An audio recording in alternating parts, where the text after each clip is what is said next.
자, 공통수학 4, 첫 단어는 다항식의 연산이라는 거거든요. 그래서, 단어명을 먼저 한번 써보시면, 다항식의 연산이다, 이렇게 되어 있습니다. 자, 그러면 다항식이 무엇인지 알아야 되는 거고, 그리고 우리가 기본적으로 연산이라는 거는 사칙 연산이잖아요. 그래서 플러스, 마이너스, 곱하기, 나누기라는 애가 사칙 연산인데, 그럼 이 다항식을 가지고 더하고 빼고 곱하고 나누는 것들을 우리가 1단원에서 배우는구나 이렇게 생각을 할 수가 있습니다. 그러면 이 다항식에서는요, 제일 첫 번째 알아야 되는 게 각각의 용어를 명확하게 정의하실 수 있어야 돼요. 그래서 이 다항식의 용어를 먼저 한번 살펴보시면 선생님이 예를 들어서 요런 애가 있다고 합시다. 4x 세제곱 요런 애가 있다라고 하면 이게 우리가 중학교 때 공부를 좀 했던 친구들은 다 얘기를 할 수가 있어요. 뭐라고 얘기를 할 수 있냐면 이 문자 앞에 붙어 있는 숫자를 우리는 뭐라고 얘기를 한다? 그렇죠. 개수라고 얘기한다. 그리고 이 문자 위에 붙어 있는 이 숫자를 우리는 뭐라고 얘기를 하냐면 차수다 이렇게 얘기를 하죠. 자, 이런 식으로 어떤 하나의 항이라는 애가 요런 걸 우리가 다 합쳐 갖고서는 뭐라고 얘기를 하냐면은 항이라고 얘기를 하거든요. 요렇게를 우리가 항이라고 얘기합니다. 그러면 이 항이라는 건 무엇과 무엇과 무엇으로 이루어져 있냐면 숫자와 문자와 이 문자가 곱해진 횟수라는 애로 주어져 있다라는 거죠. 그죠? 그럼 여기 나와 있는 것처럼 항이라는 건 수 또는 문자의 곱으로만 이루어진 식이다. 이렇게 생각을 하시면 되겠죠. 그죠? 자, 그러면 여기서 우리가 다시 한번 짚고 넘어갑니다. 문자 앞에 붙어 있는 애가 개수라는 애고요. 문자가 몇 번 곱해져 있냐라는 애가 우리가 차수라고 얘기를 하죠. 그리고 조금 이따 배우겠지만 차수는 다른 말로 하시면 우리가 지수라는 애로도 표현이 가능합니다. 그래서 차수와 지수는 같은 의미를 갖고 있다는 걸 좀 기억을 해주시면 되겠습니다. 알겠죠? 자, 그러면 여기서 우리가 표현해주자. 개수 항에서 특정한 문자를 제외한 나머지 부분 이렇게 있지만 그냥 문자 앞에 붙어 있는 숫자라고 생각하시면 됩니다. 근데 여기서 주의해야 될 게 하나 있습니다.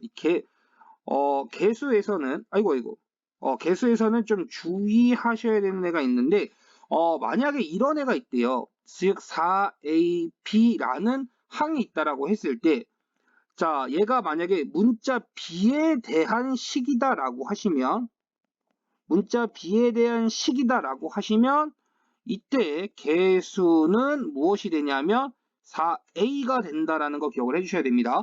이게 좀 나중 가면 나오겠지만 4a에 비해서 이게 b에 대한 식이다라고 하면 b를 제외한 나머지를 전부 다 상수 취급한다 이렇게 얘기를 하거든요. 그래서 이 b를 제외한 나머지를 우리는 개수로 볼 수 있다라고 이렇게 생각해 주시면 되겠습니다. 아시겠죠?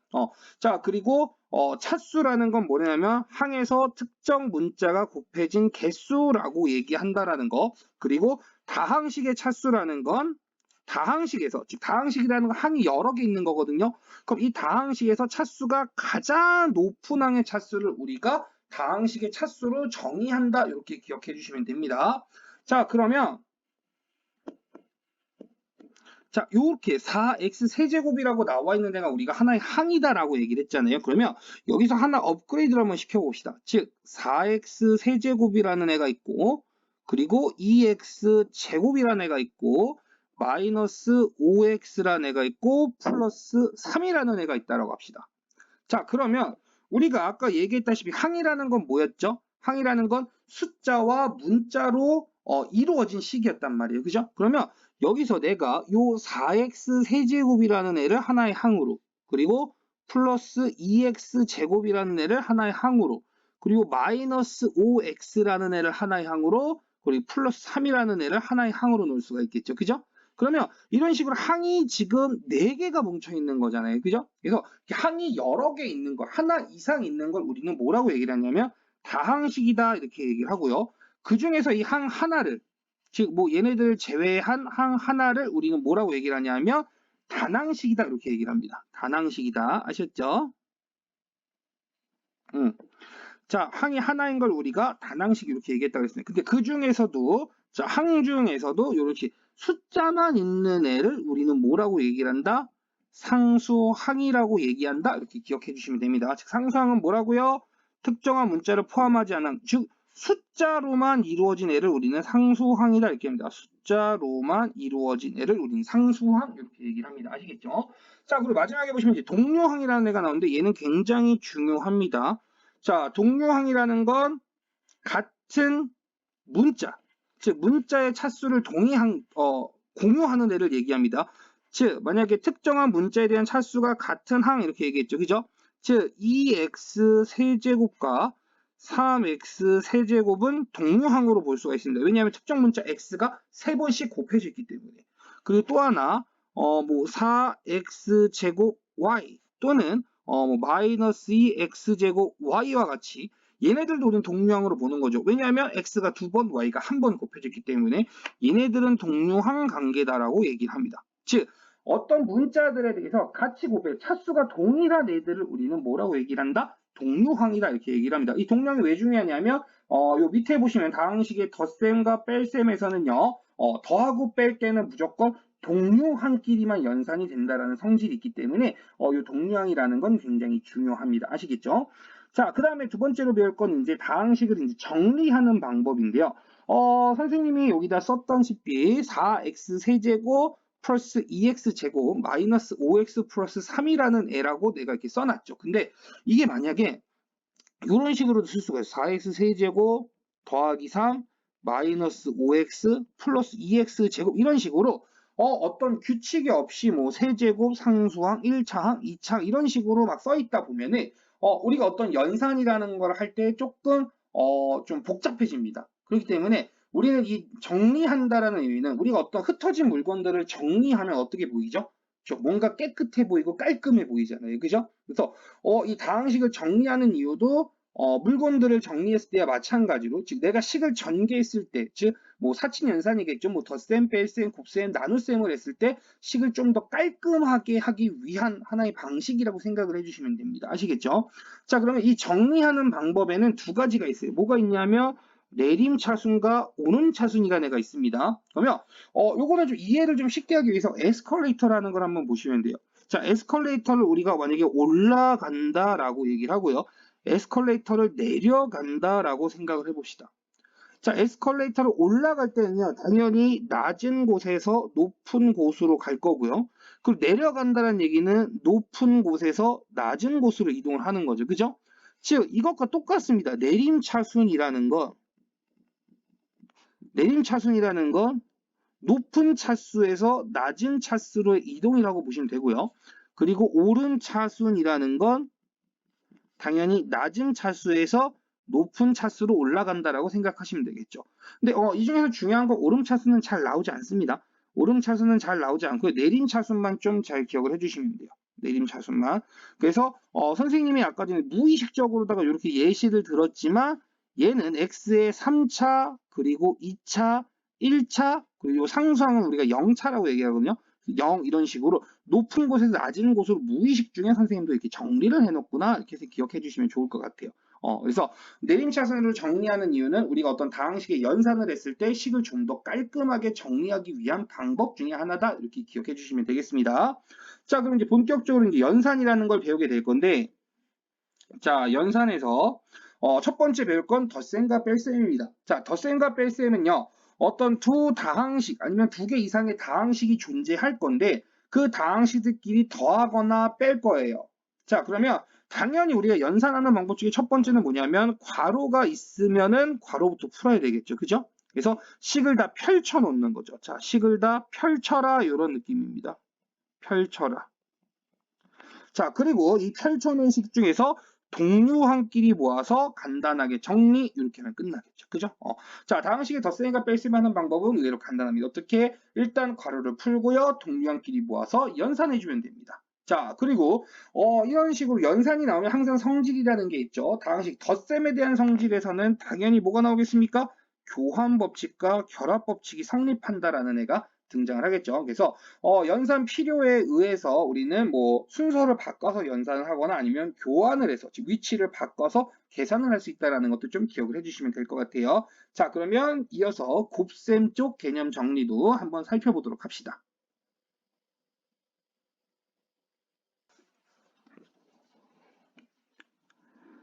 자, 덧셈과 뺄셈에 이어서 우리가 봐야 될 거는 곱셈입니다. 다항식의 곱셈이라는 건데, 다항식의 곱셈에서는요, 우리가 딱 두 가지만 기억하시면 돼요. 다항식의 곱셈에서는 우리가 기억해야 되는 건 첫 번째 지수 법칙이라는 녀석과 그리고 두 번째 분배 법칙이라는 녀석을 기억해 주시면 됩니다. 아시겠죠? 자, 그럼 지수 법칙이라는 건 우리가 첫 번째 언제 배웠냐면 중학교 2학년 때 배웠었어요. 그래서 지수 법칙에는 우리가 크게 5가지가 있다라고 얘기를 하거든요. 그러면 이 지수 법칙은 지금 현재 상황에서도 중요하겠지만 나중에 수학 원 단원에서도 이제 지수 그리고 지수 함수 뭐 로그 함수라는 단원이 있거든요. 그래서 그 부분에서도 계속해서 나오는 애기 때문에 이 지수 법칙은 여기서만 공부할 게 아니고 우리가 수능에서도 필요한 수학원에서도 공부하기 때문에 이번 기회에 확실하게 기억하고 넘어가 주시면 좋을 것 같습니다. 자, 그래서 지수 법칙이라는 건 뭐냐? 얘는 크게 두 가지 성질로 나누게 됩니다. 지수 법칙은 크게 두 가지로 나누는데 그 두 가지는 무엇이냐 하면 자, 첫 번째 밑이 같을 때입니다. 요건 한 번만 쳐드릴게요. 자, 우리가 어떤 A의 X승이다라고 표현을 할 때 이 큰 숫자, 즉 문자를 우리는 뭐라고 얘기를 하냐면 밑이다 이렇게 얘기를 하죠. 그리고 이 문자가 곱해진 횟수, 속된 말로 차수라고도 하는 이 녀석을 우리는 지수 이렇게 쓰게 됩니다. 그러면 이 지수에 관한 성질이 무엇인지를 이제 보는 거겠죠. 그죠? 그래서 자, 지수 법칙은 첫 번째 무엇이냐면 밑이 같을 때입니다. 밑이 같을 때 이렇게 기억하시면 되고요. 두 번째는 뭐냐면 지수가 같을 때입니다.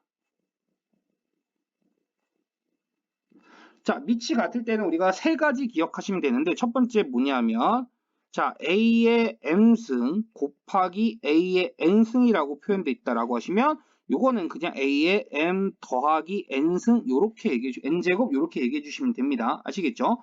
자, 그리고 두 번째 A의 M제곱의 전체 N제곱이다라고 표현이 되어 있으면 우린 이거를 A의 MN제곱이다 이렇게 기억해 주시면 되겠죠. 자, 그리고 세 번째, 이 녀석이 중요한데, 이 세 번째에서는요, 자, A의 M제곱 나누기 A의 N제곱이다라고 할 거예요. 그러면, 왼쪽에 나와 있는 개념처럼 우리는 얘가 세 가지 형태를 기억하시면 되는데, 그냥 얘는 이것만 기억하시면 돼요. A의 M-N승이다, N제곱이다. 승과 제곱은 같은 의미입니다. 자, A의 M-N제곱이다. 이렇게 생각해 주시면 되는데 이거는 우리가 일반적으로 앞에 있는 녀석의 지수가 뒤에 있는 녀석의 지수보다 크다라고 했을 때라고 씁니다. 근데 여기서 중요한 건 이 녀석이 가장 기본적인 형태라고 기억해 주시면 돼요. 기본. 아시겠죠?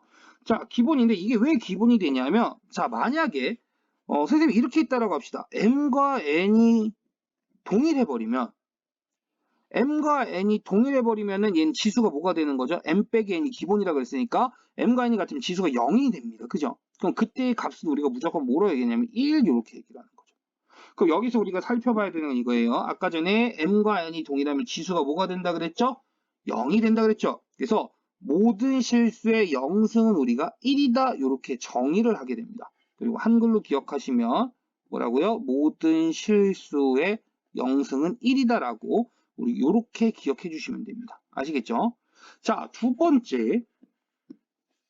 자, A의 M보다 N이 더 크다라고 하시면요. 얘는 A의 뭐가 되는 거냐면 음수승이 될 겁니다. 요건 일단 적지 마세요. A의 음수승이 될 건데 우리가 음수승이라는 거 이게 뭐야? 말이 돼? 이렇게 얘기한단 말이에요. 우리는 2의 뭐 마이너스 2승 이런 애는 배운 적이 없어요. 그래서 처음 배웠던 게 역수 같은 애밖에 없거든요. 그래서 이때는 우리가 일반적으로 이렇게 쓰는데 A의 N-M승 분의 1이다 이렇게 얘기를 합니다. 그러면 얘로다가 우리가 확인할 만한 게 있어요. 뭐냐면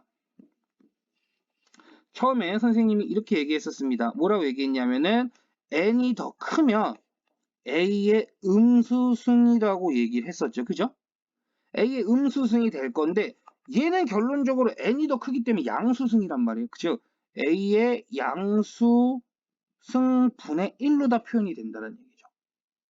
이런 느낌은 어디서 나오냐면 처음에 역수라는 개념에서 나옵니다. 자, 역수라는 건 우리가 마이너스 1승이라고 얘기를 하거든요. 그래서 a의 마이너스 1승이다라고 하면 우리가 a분의 1이라고 쓰는 거. 이걸 우리는 무슨 관계다?